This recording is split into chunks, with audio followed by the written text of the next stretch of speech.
seluruh dunia yang selalu bangun pagi dan ceria bernyanyi rahasia Sang Pencipta Allah Bapa yang di surga.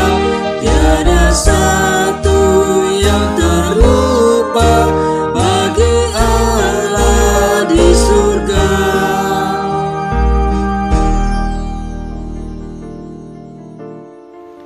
Jemaat HKBP Delta Mas yang dikasihi Tuhan, selamat pagi dan salam sukacita.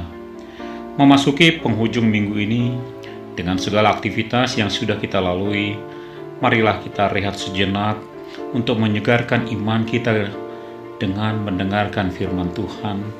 Oleh karena itu, marilah kita berdoa. Terima kasih Tuhan atas penyertaan, perlindungan dan berkat-Mu kepada kami sepanjang minggu ini. Dan di pagi ini, kami mau mendengarkan firman-Mu. Bukalah hati dan pikiran kami untuk dapat memahaminya seturut kehendak-Mu. Di dalam Kristus Yesus kami berdoa dan mengucap syukur. Amin. Firman Tuhan pada hari ini, Sabtu 9 Agustus 2025, diambil dari Yesaya 11 ayat 7 sampai dengan 8 yang akan dibacakan dari seorang anak remaja kita. Dipersilahkan. Nas Renungan Harian Sabtu 9 Agustus 2025 diambil dari Yesus 11 ayat 7 sampai 8. Dalam bahasa Indonesia dikatakan, lembu dan beruang akan sama-sama makan rumput, anak-anaknya akan berbaring bersama-sama, dan singa akan makan jerami seperti lembu. Anak yang menyusu akan bermain-main dekat liang ular tedung, dan anak yang disapih akan mengulurkan tangannya ke sarang ular beludak. Dalam bahasa Batak didok, rap mancapal malobu dohot babiat, jala tampak modom aka anak nabe, jala panganon ni singa duhut-duhut songon dorbia, jala poso-poso marmeam-meam di lambung ruang ni uluk dari, jala dakdanak nambura sirang susu mangarorohon tangana tu ruang ni libe. Amin. Bapak, Ibu, dan Saudara terkasih di dalam Kristus Yesus, tema renungan kita pagi ini adalah dunia yang damai. Dengan membaca firman Tuhan hari ini secara perlahan dan mencoba untuk mengerti apa kira-kira yang Bapak, Ibu, dan anak-anak kami yang bisa gambarkan. Bagi saya, firman Tuhan ini sungguh menakjubkan karena telah melukiskan suatu pemandangan yang sangat fantastis. Digambarkan bagaimana hewan-hewan buas hidup berdampingan dengan hewan-hewan jinak, bahkan anak-anak kecil bermain dengan ular berbisa tanpa rasa takut dan bahaya sedikitpun. Ini bukan sekedar cerita fiksi atau dongeng, tetapi ini adalah visi Allah tentang sebuah dunia yang diperbaharui. Mari kita gali lebih dalam makna dari nubuatan Nabi Yesaya ini. Apa yang melatar belakangi kitab Yesaya ini?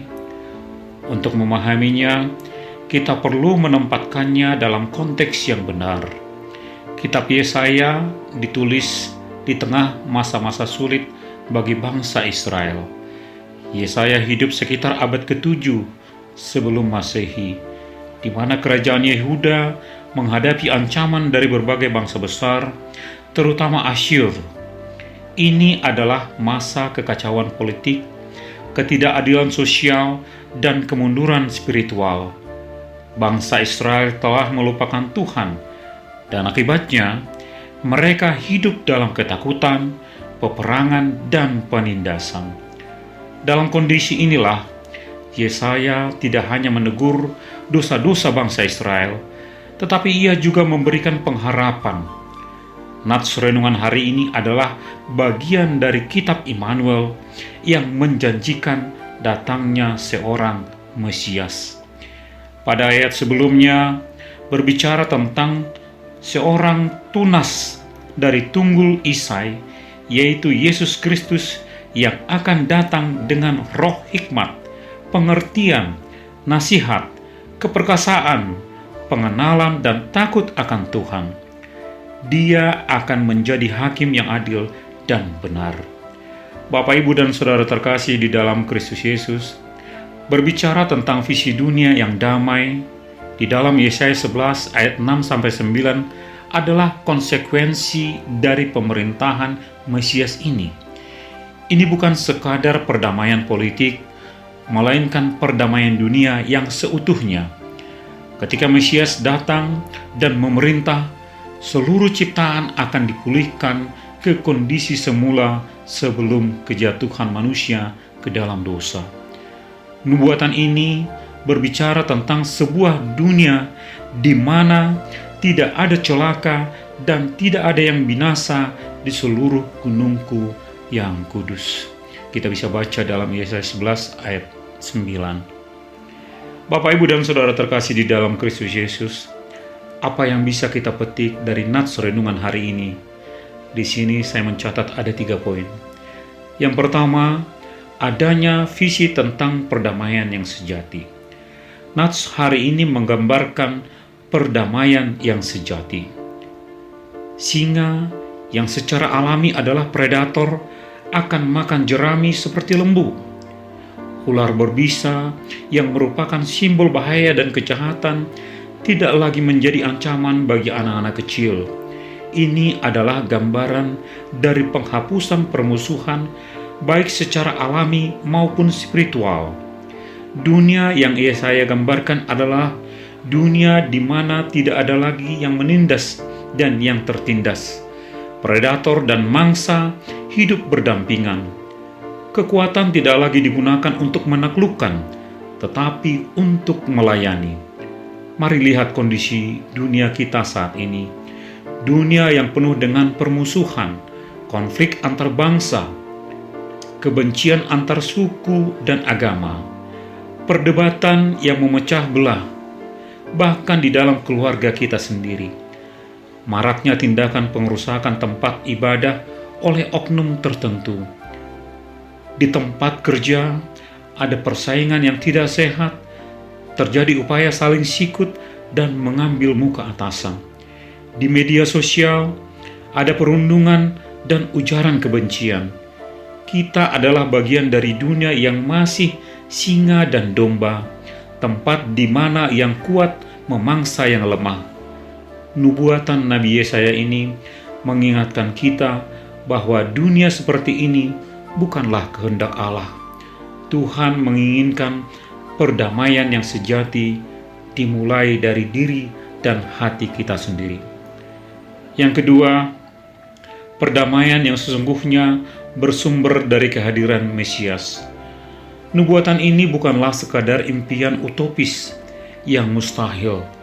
Perdamaian dunia yang digambarkan Nabi Yesaya tidak terjadi dengan sendirinya, melainkan sebagai hasil dari pemerintahan Mesias yang adil dan benar. Pada ayat sebelumnya dijelaskan tentang karakter Mesias ini. Dialah yang memiliki roh Tuhan, yang menghakimi dengan kebenaran dan yang mengembalikan keadilan. Itu artinya perdamaian yang sejati tidak dapat dicapai hanya melalui perjanjian-perjanjian politik, resolusi PBB, atau bahkan upaya-upaya kemanusiaan semata. Perdamaian yang kekal hanya dapat terwujud di dalam Kristus, Sang Mesias. Dia adalah Raja Damai. Kedatangannya ke dunia adalah permulaan dari nubuatan Nabi Yesaya ini. Melalui kematiannya dan kebangkitannya, Yesus telah mendamaikan kita dengan Allah dan memecah tembok permusuhan. Perdamaian yang sejati tidak dapat kita temukan di luar Dia. Perdamaian dengan Allah harus menjadi dasar dari semua perdamaian lainnya. Dan poin yang ketiga, panggilan untuk menjadi agen perdamaian. Meskipun nubuatan Nabi Yesaya akan tergenapi sepenuhnya pada kedatangan Kristus yang kedua kalinya, kita tidak boleh pasif.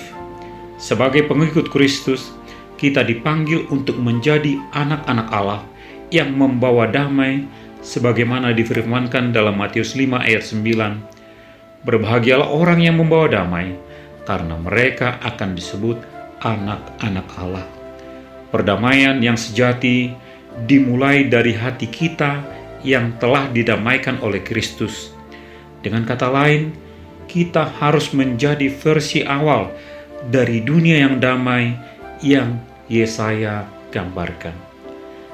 Lantas, perdamaian dengan cara bagaimana? Mulailah damai dari dalam hati kita sendiri. Kita harus memiliki hati yang damai melalui damai sejahtera yang dari Allah. Filipi 4 ayat 7 mengatakan, damai sejahtera Allah yang melampaui segala akal akan memelihara hati dan pikiranmu dalam Kristus Yesus.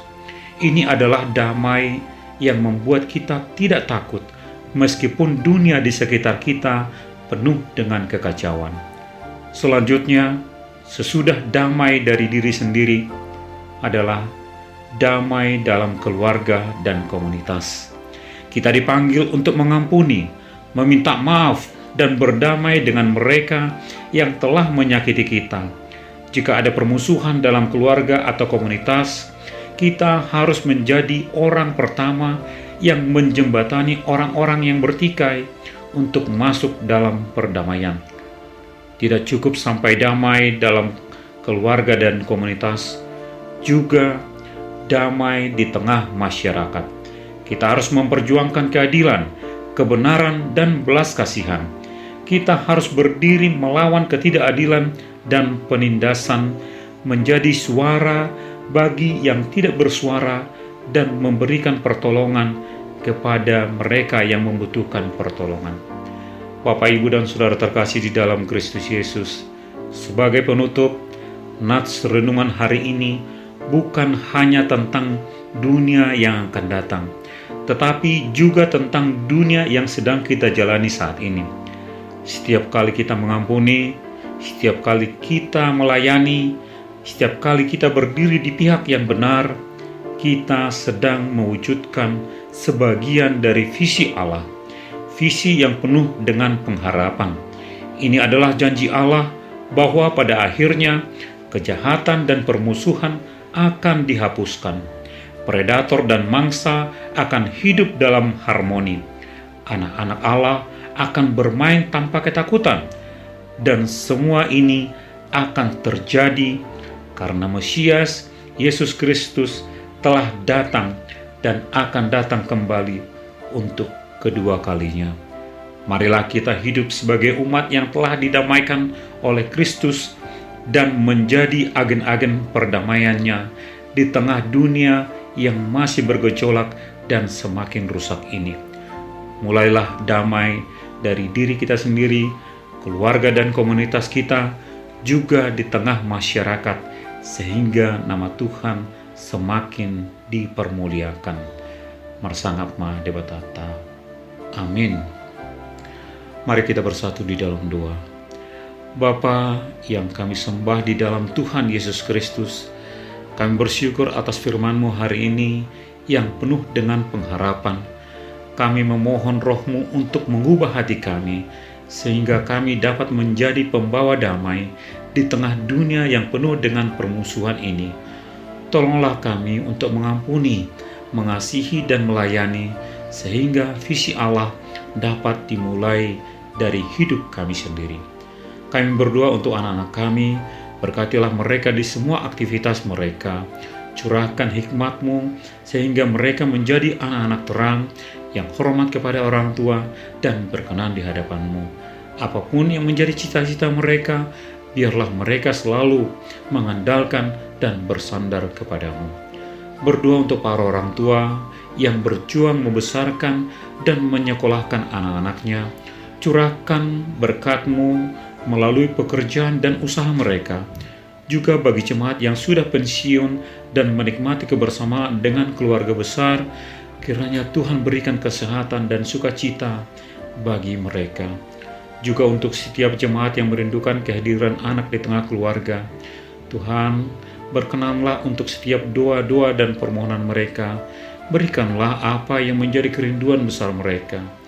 Bagi anak-anak kami yang sudah waktunya berkeluarga, Tunjukkanlah jalan dan berikanlah jodohnya, sebagaimana Engkau bersabda bahwa tidak baik manusia itu seorang diri dan akan memberikan penolong baginya. Inilah doa dan permohonan kami Bapa yang kami panjatkan hanya di dalam satu nama, Yesus Kristus Tuhan kami yang hidup. Marilah kita menerima berkat dari Tuhan. Anugerah Tuhan kita Yesus Kristus dan kasih setia dari Allah Bapa serta persekutuan Roh Kudus, itulah yang menyertai kita dari dulu, sekarang, dan sampai selama-lamanya. Amin.